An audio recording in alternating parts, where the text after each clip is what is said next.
수의외과 일단 감별 진단을 하는 게 중요하죠. 정형외과적으로 문제가 있으면 다리를 절든 아니면 좀 바보같이 걷든 그런 게 있을 건데, 일단 제일 중요한 건 정상적으로 걷는 게 어떻게 생겼는지를 알아야 되고 다리 저는 게 어떤지를 알아야 되는데, 일단 파행증은 문제를 통해서 질병 예측이 좀 됩니다. 그래서 품종 특이성, 어떻게 얘가 좀 잘 걸리고 이런 게 있을 거 아니에요. 그리고 소형견, 대형견에 따라서 다발하는 질환이 다릅니다. 그리고 연령에 따라서 다발하는 게 다르고 앞뒷다리에서 다발하는 질환이 다릅니다. 또 여기에다 급성이랑 만성 여부까지 넣으면은 카테고리가 좀 많아지는데, 좀 흔한 것들이 엘보우 조인트에 문제가 생기는 거, 그리고 UAP, 앞다리 굽이 관절에서 앵코니얼 프로세스가 이렇게 잘려나가는 게 있어요. 그래서 이거는 발육장애성 관절 질환에 해당하고요. 그리고 앞다리 굽이 관절에는 UAP 말고도 FCP라는 것도 생깁니다. 그리고 뼈에 종양이 생기는 것도 있을 거고요. 참고로 FCP는 Fragment Coronoid Process라고 하고요. UAP는 Ununited Ankonial Process 이렇게 불러집니다. 그리고 만성적으로 힘줄이 짧아지는 그런 질병도 있어요. 두갈래근 힘줄병증이라고 해서 이두근 건병증이라는 게 있습니다. 소대형견 구분 없이 앞다리보다는 뒷다리에 질환이 많고요. 뒷다리를 검사하는 게 많이 익숙합니다. 앞다리 쪽은 어깨 관절이 이완되는 질환의 진단율이 올라가는 중입니다. 현재는 앞다리에 대해서도 문제가 있으면 진단율이 올라가는 추세라고 하네요. 진정제를 쓰면은 아세프로마진을 씁니다. 그래서 얘는 심혈관 허탈의 가능성이 있을 수 있어가지고 복사 조심해야 된다. 그리고 하이드로모르포, 덱스메텍토미디, 미다졸람, 부톨파놀, 아트로핀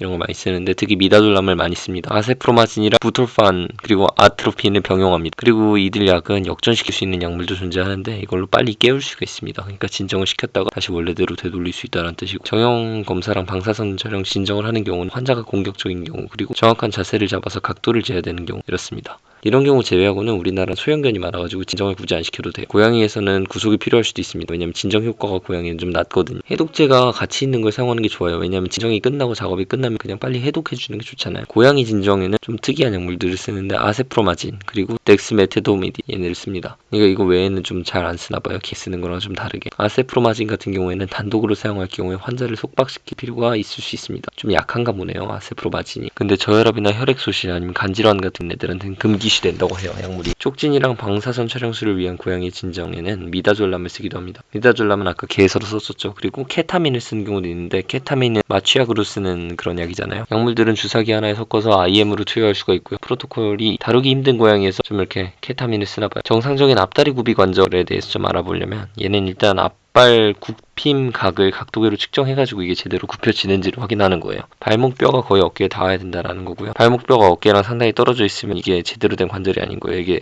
관절이 좀 뻣뻣해져가지고 퇴행성 관절병이라고 하는 겁니다. 어깨를 좀 과다하게 피려고 해보면요, 얘네가 아파하는 게 느껴져요. 그러면은 이때 물려가거나 몸을 뒤로 빼면 통증이 있다는 거니까요. 스타이플 조인트를 최대한 피고 아킬레스건의 완전성을 보기 위해서 뒷발목을 굽혀봅니다. 힘줄이 잘 붙어있으면 뒷발목을 굽혔을 때 좀 땡땡하겠죠. 근데 끊어지거나 그러면은 이게 앞발이 진짜 맥없이 끝까지 구부러지고 그러거든요. 실개골 탈구 검사도 간단한데요. 엄지를 무릎뼈에 두고 발을 잡아요. 그러면 무릎을 약간 굽히고 발을 바깥쪽으로 돌리면서 손가락으로 무릎뼈를 가쪽으로 압박을 해요. 그럼 이게 밀리는지를 확인하면 되거든요. 근데 이게 또 안쪽 무릎뼈 탈구랑 가쪽 무릎뼈 탈구가 달라요. 근데 내측 탈구랑 외측 탈구 테스트를 비교를 해야 되는데, 서블럭세이션이라 그러면 얘는 안쪽 무릎뼈 탈구예요. 수형견이 안쪽에서 많이 일어나는 편이고요. 그리고 무릎 관절을 굳이 피거나 아니면 굽혀가지고 검사를 하는 이유는 실개골 탈구가 안쪽이나 가쪽으로 했을 때도 잘 되기 때문에 그렇습니다. 겨딘대가 손상되었는지를 파악할 때는요, 먼 쪽 넙다리뼈를 잡고 다른 쪽으로는 정강뼈를 안쪽이나 가쪽으로 압박을 하는 겁니다. 미디얼 콜레터럴 리가먼트가 끊어지면 정강뼈 잡은 손을 위로 올리면 외측 겨딘대 쪽에 움푹 들어가면서 꺾입니다. 콜레터럴 리가먼트 같은 경우는 피머랑 티비아를 연결해주는 겨딘대예요. 십자인대 손상에 대해서도 평가를 해야 되는데, 십자인대는 무릎 쪽 피머랑 티비아를 잡고 있는 중요한 인대입니다. 앞 십자인대는 몸 정강뼈가 앞쪽으로 밀리지 않게 잡아주는 역할을 해. 무릎이 이렇게 허벅지를 잡고 아래쪽을 앞으로 당겼는데 얘가 앞으로 끝까지 밀리면 십자인대가 끊어진 거예요. 무릎을 딱 붙들어 매주는 애가 없으니까 앞으로 한없이 밀리는 거거든요. 엉덩관절이 탈구됐는지 확인하는 검사에서는요, 옆으로 눕게 한 다음에요, 넙다리뼈를 평행하게 이렇게 고정을 합니다. 검사대에 대해서. 그 다음에 골반을 향해서 무릎 관절을 누른대요. 그러면 넙다리뼈 머리가 엉덩이에서 탈구가 되는지를 확인을 하는 거예요. 이게 원래대로 돌아가면은 째깍 소리가 나거든요. 이게 서블럭세이션이 있게 되면은 빠져나갈 때가 아니라 되돌아갈 때 소리가 손에 느껴집니다. 신경계는 중추신경계랑 말초신경계가 있어요. 신경검사도 중요하죠. 그래서 신경계는 중추신경계랑 말초신경계로 분류가 되는데, 브레인이나 스파이널 코드 아니면은 페리피럴 널브 그리고 머슬의 신경계의 질환 증상이나 반응들이 나타납니다. 병변이 어디에 있는지 그 위치를 특정을 지어서 국소화를 해야겠죠. 그리고 처치에 대한 반응을 평가해서 증상이 호전됐는지 악화됐는지를 알기 위해서도 필요합니다. 그러니까 리전의 로컬라이제이션 그리고 프로그노시스 에밸리에이션을 위해서 쓰는 겁니다. 제일 최소한의 정보들은 히스토리 그리고 피지컬 이미지 그리고 뉴럴로직 exam, localization을 통해서 differential diagnosis를 해야 되는 겁니다. 이걸로 간별 진단 목록 작성하는 거죠. 그래서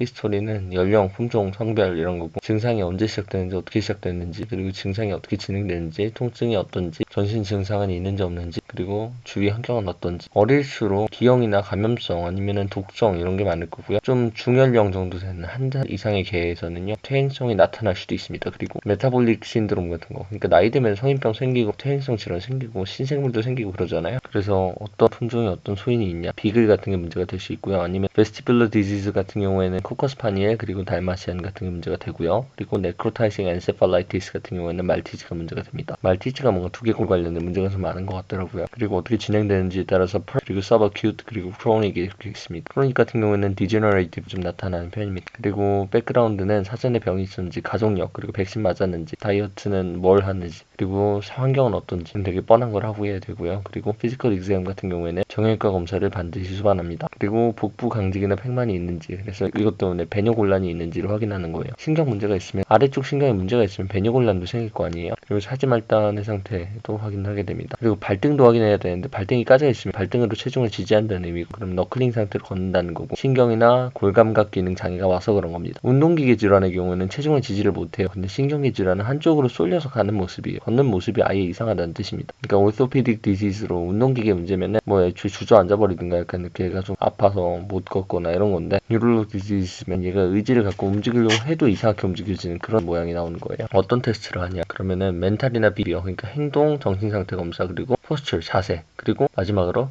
게이트라고 해서 걷는 모양을 보는 겁니다. 핸즈온 exam은 그냥 손 갖다 대서 이제 직접 해보는 건데 이거는 아까 봤던 관찰이랑 좀 달라요. 얘는 cranial nerve를 보는 거 그리고 postural reaction 그리고 spinal reflex 그리고 pain perception evaluation 이렇게 봐야 됩니다. 먼저 멘탈 스테이러스 보자면은 주변 환경의 반응이 감소하고 자꾸 냅두면 자려고 하고 막 이런 게 있어요.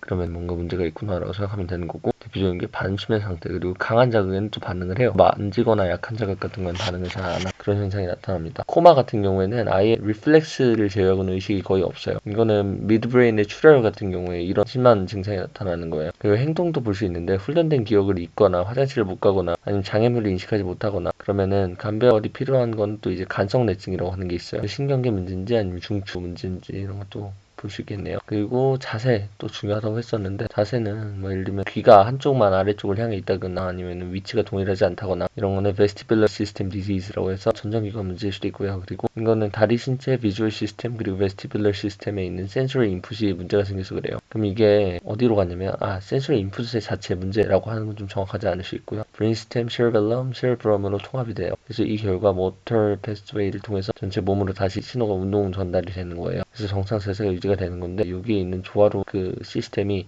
문제가 생기면 제대로 자세 유지가 안 되는 거죠. 그리고 헤드턴 그리고 토티콜리스라는 게 있거든요. 베스티뷸러의 페리페럴한 병변이면은 같은 방향의 헤드 틸트가 존재를 해요. 센트럴 병변이면은 반대 방향으로 헤드 틸트가 발생을 하고요. 그리고 일반적으로 헤드 틸트가 있으면 같은 쪽에 병변이 있는 걸로 간주를 합니다. 그러니까 헤드 틸트 한쪽에 병이 있어서 그렇게 됐다라고 생각을 하면 될 것 같아요. 예를 들어서 제 왼쪽 뇌에 문제가 있으면요. 왼쪽 신경에 문제가 있으면 어떻게 되겠어요? 신경의 구조를 봐야지 알 수 있는데 이게 예를 들어서 왼쪽에 있으면은 이게 베스티뷸러 페리페럴 러브 같은 경우에는 신경의 위치 때문에 저런 효과가 나타나는 거예요. 같은 쪽인지 반대쪽인지는. 그리고 척추뼈가 휜 경우 스파이널 커비처 같은 경우에도 문제가 생기는데요. 잘못된 척추뼈 모양 뭐 이런 거나 아니면 스파이널 질환이나 축 근육 위축이나 이런 것 때문에 척추뼈가 휘어가지고 문제가 되는 경우가 있어요. 그러면 등이 돌사 쪽으로 이렇게 휘는 키포시스가 있고요. 아니면 스콜리오시스라고 해가지고 약간 좌우로 휘는 그런 모양도 있고요. 옆쪽으로 휘는 것도 있고요.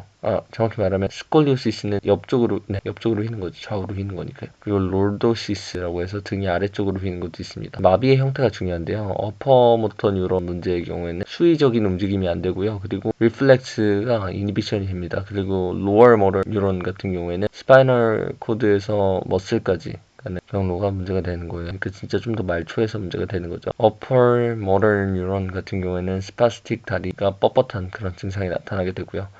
그리고 과한 반응이 일어나거나 아니면 반응이 없는 경우도 있고요. 정상 반응인 것도 있는데 기본적으로 좀 위쪽에서 문제가 생겼으니까 정교한 반응 컨트롤이 잘 안 된다. 그리고 근긴장도가 전체적으로 좀 증가를 합니다. 이걸 하이퍼토니아라 그러고요. 그리고 크로닉한 마일드 머슬 아트로피가 일어나게 됩니다. 근긴장도가 증가한다고 하면서도 또 그 위축이 일어난다는 거 보면은 뭔가 전체적으로 조화가 깨졌다는 소리예요. 그럼 반대로 로어 모터 뉴런 같은 경우는 어떤 효과가 일어나느냐? 그럼 플라시드한 그런 경우가 있고요. 그리고 하이포 리플렉시아 아니면 에이 리플렉시아, 그러니까 반응이 아예 없는 거예요. 웬만하면. 아니면 반응이 좀 낮게 나타나거나. 이게 신경 전달 물질의 차이 때문에 그렇게 되는 건데 어퍼모터 뉴런 같은 경우에는 약간 억제성 신경 작용이거든요. 근데 로어 모터 뉴런 같은 경우에는 반대의 신경 작용을 갖고 있어서 그래요. 근데 이게 정확히 밝혀져 있는 이유는 아니라 그러더라고요. 그래서 어퍼모터 뉴런 UMN 손상은 근육 정직이나 반사 항진을 일으켜요. 근데 LMN은 반대로 위축이나 이완을 일으키는 거고, 아니면 그러니까 어퍼모터 뉴런이 고장나면 오히려 세지고 로어 모터 뉴런이 일어나면 문제가 일어나면 오히려 약해진다. 상위 운동신경은 뇌와 척수의 윗부분에 위치해요. 그래서 하위 운동신경 세포를 조절해서 근육 수축을 조절하고 운동을 계획하고 실행하는 데 관여합니다. 이게 손상됐을 때 증상은 좀 경직되고 과도한 긴장, 그러니까 아까 하이퍼토닉 하다고 했잖아요. 반사도 좀 더 과해지고요. 그러니까 전반적으로 모든 반응이 좀 과해진 느낌이고, 하위 운동신경 같은 경우에는 반응이 전체적으로 둔해진 느낌이라고 생각하면 됩니다.